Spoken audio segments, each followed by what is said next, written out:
White, the West German ambassador, Mr. Bernard Oldenkot, the French ambassador, Mr. Michel Drumes, and the chargé d'affaires of Japan, Mr. Tomikawa.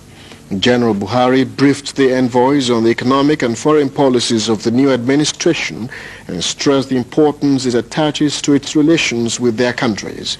The envoys pledged their support to the military government in all spheres. The Federal Executive Council of the new military administration has been constituted. The head of state and commander-in-chief of the armed forces, Major General Muhammadu Buhari, this afternoon at Dodon Barracks swore in the 18 ministers. Our correspondent at the Supreme Headquarters, Godfrey Odu, has the report. The ministerial list was made public this afternoon as the 18 appointees arrived. Presiding was the head of state and commander-in-chief of the armed forces, Major General Muhammadu Buhari. Members of the Supreme Military Council, as well as the Secretary to the Federal Military Government and permanent secretaries, witnessed the ceremony which took place in the council chambers. First to be sworn in was Minister of Defense, Major General Domkat Bali, who represents Plateau State on the council. He was followed by the Minister for Federal Capital Territory, Major General Maman Batsa from Niger State. The exercise continued with Minister for Internal Affairs, Brigadier Mohamed Magoro from Sokoto State. Coming next was Minister of Employment, Labor and Productivity, Brigadier Solomon Omojoko of Ondo State.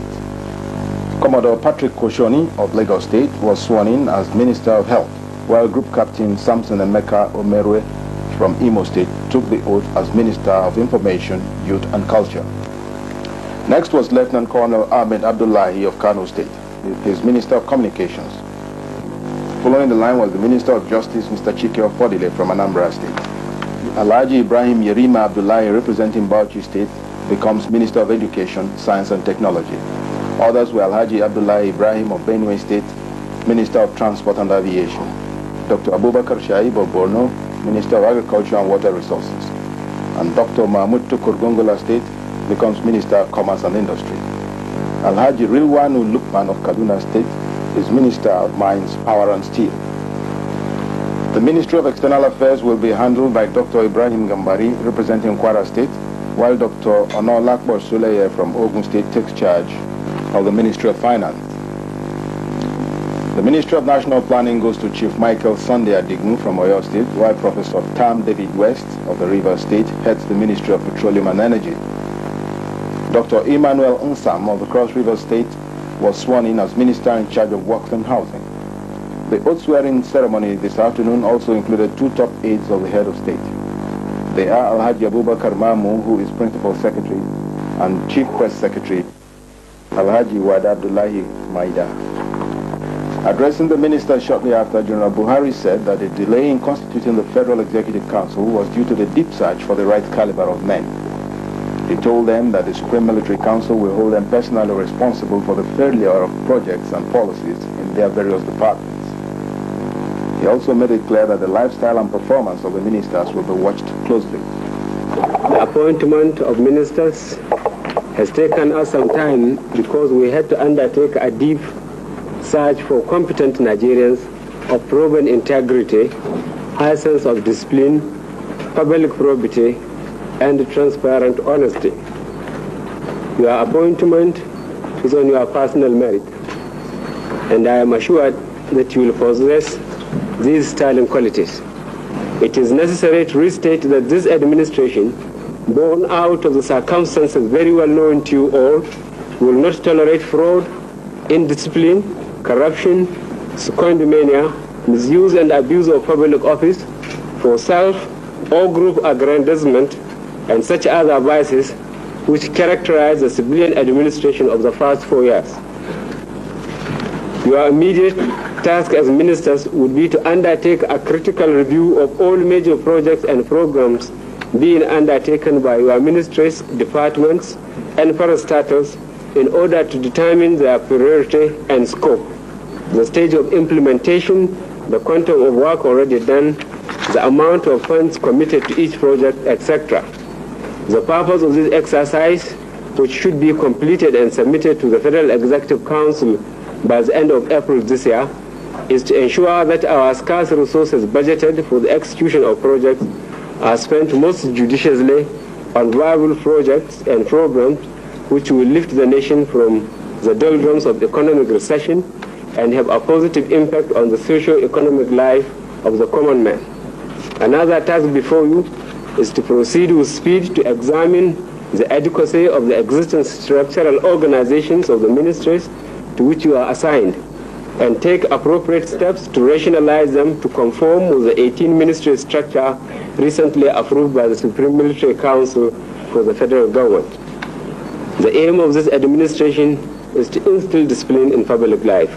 Consequently, the Supreme Military Council will not tolerate a situation where public office holders live in affluence while the general masses continue to wallow in abject poverty. The ministers are expected to declare their assets within 6 weeks. Although Bendel State did not get a ministerial appointment, she is duly represented in the main machineries of government with 2 members on the Supreme Military Council and 1 in the Council of States. An indigene of that state also holds the position of Secretary to the Federal Military Government and Head of Service. Godfrey Odu, NTA News.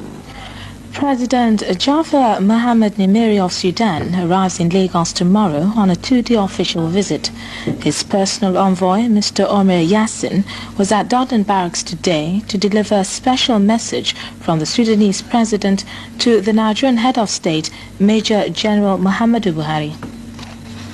The Nigerian mass media have been urged to disseminate correct information and give positive guidance to the nation.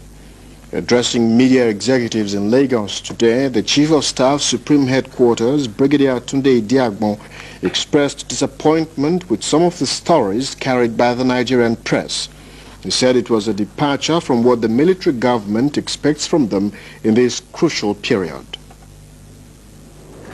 Write-ups and suggestions have not been helpful. Many seem to demonstrate a lack of understanding, even lack of sympathy for the objectives of the government which you held only 2 weeks ago. Some newspapers have gone to the extent of publishing half-truths and downright falsehoods. These are capable of creating confusion and causing dissension in the country.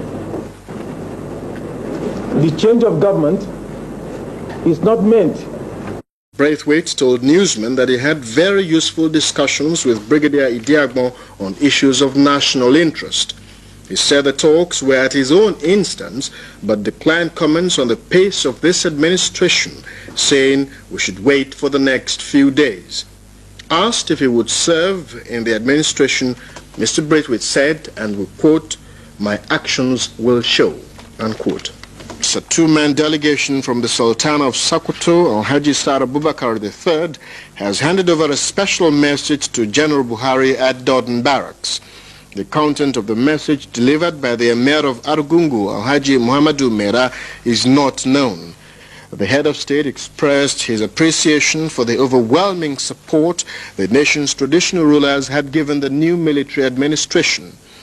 An NTA News correspondent in Sokoto reports that a delegation from the head of state yesterday called on the Sultan in his palace. Our correspondent reports that General Buhari assured the Sultan that the deposed president, Alhaji Shehu Shagari, is well and doing fine.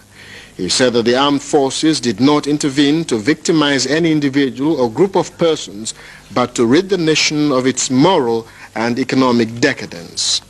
Before leaving Lagos for Togo, the United Nations Secretary General, Mr. Perez de Oquela, was at Dodon Barracks to say farewell to the head of state and commander-in-chief for the armed forces, Major General Muhammadu Buhari.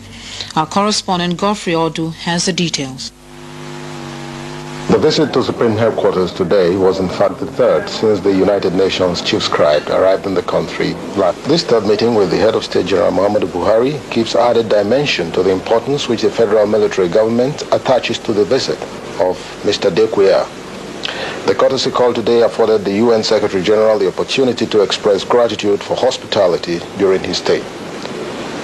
On his part, General Buhari pressed home some important points of their previous discussions, with particular emphasis on how the United Nations system can effectively respond to Nigeria's specific needs.